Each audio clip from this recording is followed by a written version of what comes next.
Students, how are you all. Plus two class हम biology का एक चैप्टर कर रहे हैं, that is strategies for enhancement in food production. Food की प्रोडक्शन को बढ़ाने के लिए कौन सी स्ट्रेटजीज ह्यूमन बींग्स के द्वारा अपनाई जा रही हैं एनिमल्स एंड प्लांट्स पे। एनिमल्स पे कौन सी स्ट्रेटजीज अपनाई हैं ह्यूमन बींग ने, उसके बारे में हमने बात कर ली थी। एपीकल्चर में, पिस्कीकल्चर में इनके बारे में बात हो चुकी है। उसके बाद आज हम नया टॉपिक ले रहे हैं, that is the plant breeding.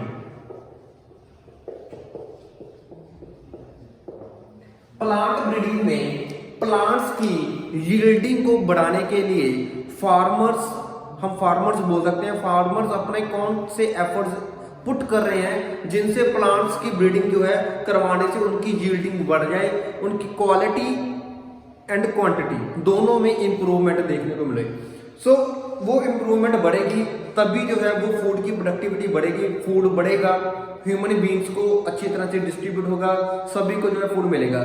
So India जो है, इंडिया ने हम कह सकते हैं कि अप्रोक्सीमेटली 1960 से लेके 2000 तक इंडिया के द्वारा, इंडिया के फार्मर्स के द्वारा इतनी अच्छी प्लांट ब्रीडिंग करवाई गई है डोमेस्टिकेटेड डोमिनेंट वैरायटीज की, कि जिसके साथ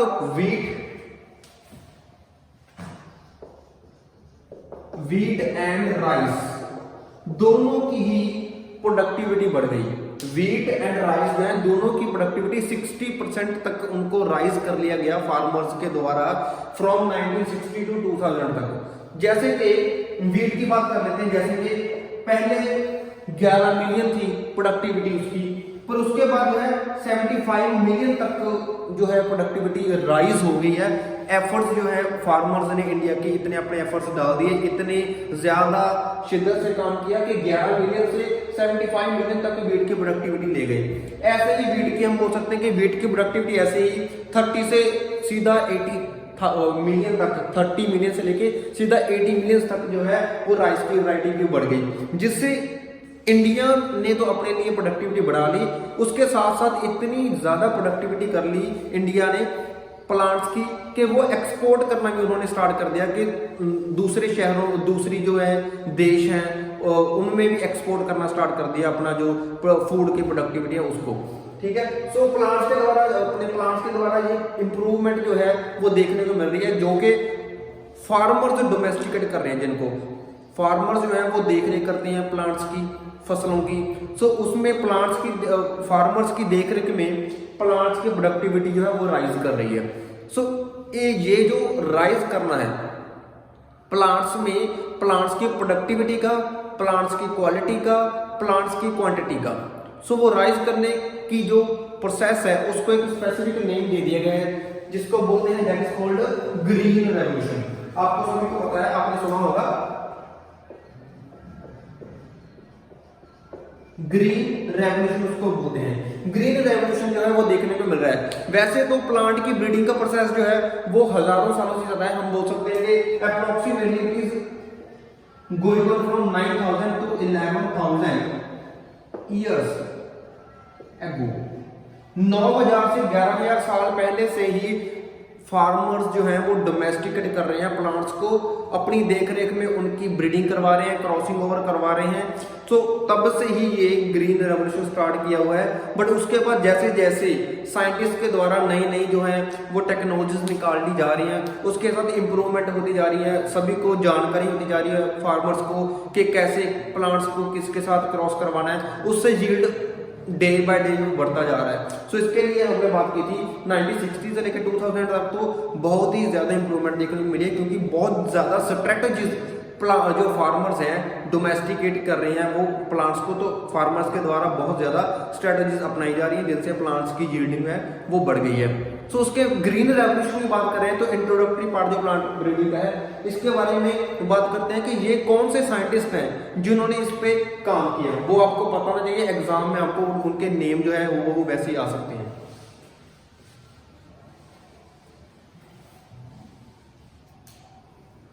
जैसे कि MS Swaminathan,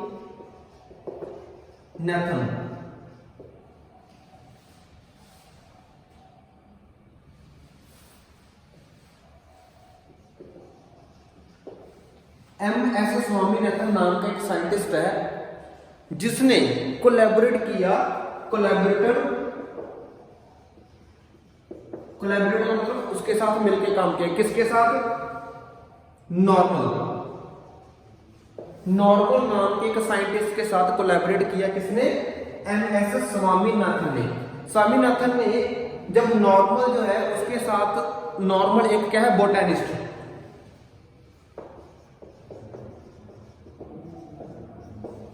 this normal person is a botanist. ये बॉटनी का है जो प्लांट्स के बारे में स्टडी करते हैं। सो बोटैनिस्ट था एक नॉर्मल नाम का साइंटिस्ट। इसके साथ काम किसने किया?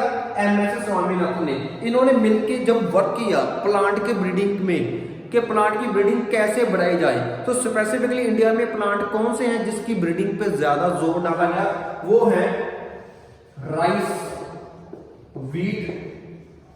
Rice and wheat. ये दोनों प्लांट्स जो हैं इनकी ब्रीडिंग पे बहुत ही ज्यादा एफर्ट्स डाले गए, जिनसे 1960 से लेके 2000 तक इनकी यील्डिंग को बहुत ही ज्यादा बढ़ा दिया गया। हाई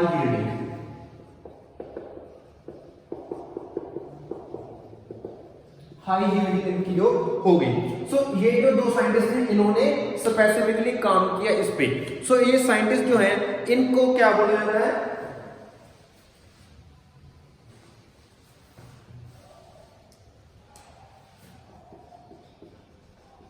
नॉर्मल नेम का जो साइंटिस्ट है, नॉर्मल नेम के साइंटिस्ट को बोला जाता है फादर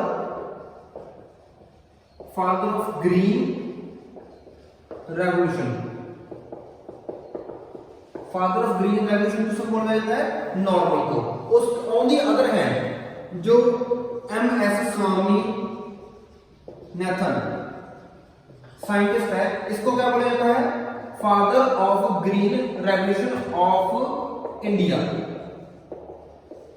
इंडिया का जो फादर ऑफ ग्रीन रेवोल्यूशन है वो किसको बोला जाता है?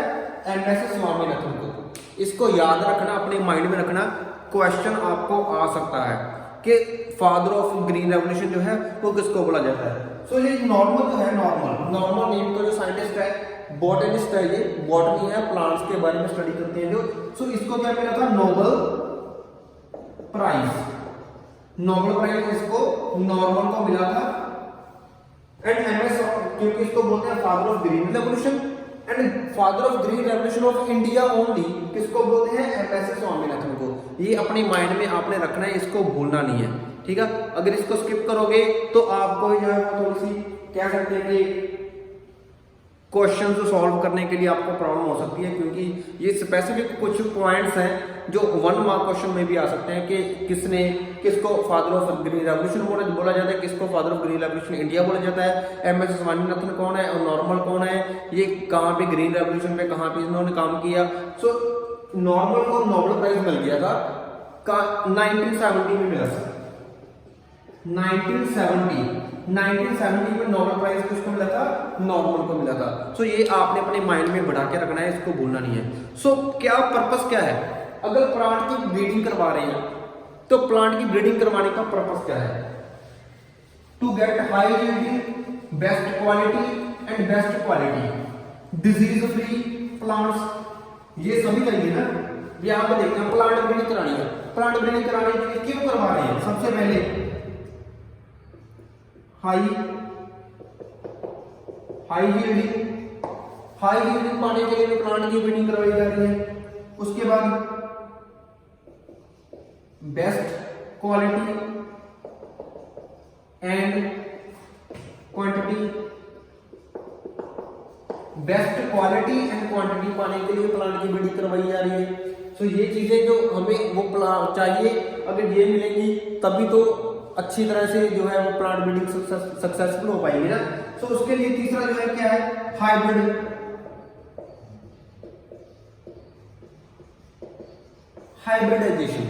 हाइब्रिडाइजेशन का मतलब क्या है? That the meaning of hybridization is hybrid characteristics. आपने अगर आप बैक क्लासेस में 10th क्लास में जाओ या फिर हम +2 के ही जो है वो उसके सेकंड यूनिट में जाए तो आपने मेंडल के लॉ पढ़े हैं, तो वहां पे प्लांट की क्रॉसिंग करवाई गई है। प्लांट की क्रॉसिंग में आपको बताया गया है कि कैसे हाइब्रिड जो है कैरेक्टरिस्टिक्स जो है वो प्लांट्स में आती हैं अगर दो डिफरेंट टाइप ऑफ जो है प्लांट है एक दूसरे के साथ क्रॉस करते हैं। जैसे कि फॉर एग्जांपल के तौर पे आपको समझाता हूँ। ये एक प्लांट है, ये एक प्लांट और है, ये मेल है ये फीमेल है, मान लो this is male plant, this is female plant. ये प्लांट किसके हैं? राइस के। ये भी राइस है, ये भी राइस है। ये राइस की कुछ और क्वालिटी है, ये कोई और क्वालिटी राइस की है, बट इसमें क्या है, इसकी क्वालिटी क्या है इस प्लांट की कि ये डिजीज फ्री है, डिजीज फ्री। ये डिजीज फ्री राइस का प्लांट है। ये जो है हाई यील्डिंग है। ये क्या है? हाई यील्डिंग राइस का प्लांट, ये डिजीज फ्री राइस का प्लांट। अब साइंटिस्ट ने पहले क्या किया, इसको ढूंढा। सबसे पहले इनकी क्या की जाएगी, ढूंढा जाएगा कि कौन से एरिया में कौन से राइस जो है जिनकी यील्डिंग बहुत ज्यादा है और कौन से एरिया में कौन से राइस की क्वालिटी है जिसमें डिजीज नहीं हो रही। सो उन दोनों को फिर आपस में क्रॉस करवाया जाएगा। सो इन दोनों को क्या करवाएंगे, क्रॉस करवाएंगे। जब क्रॉस करवाएंगे तो इनसे जो इनके ऑफस्प्रिंग पैदा होंगे उनमें इन दोनों की क्वालिटी आ जाएगी। क्या क्वालिटी आ जाएगी? पहले तो दोनों क्वालिटी अलग अलग थी, बट इसके बाद क्या इनके जो ऑफस्प्रिंग हो रहे हैं, ऑफस्प्रिंग जो इनके हैं, जो प्लांट नए पैदा हो रहे हैं, उनमें दोनों की क्वालिटी एक में ही आ जाएगी कि ये जो ऑफस्प्रिंग पैदा हुआ है इसमें ये डिजीज फ्री भी होगा और हाई यील्डिंग भी होगा। हाई यील्डिंग का क्या मतलब है? क्वालिटी एंड क्वांटिटी दोनों ही सुपीरियर मिलेंगे। इसमें भी ऐसे होगा। Then we will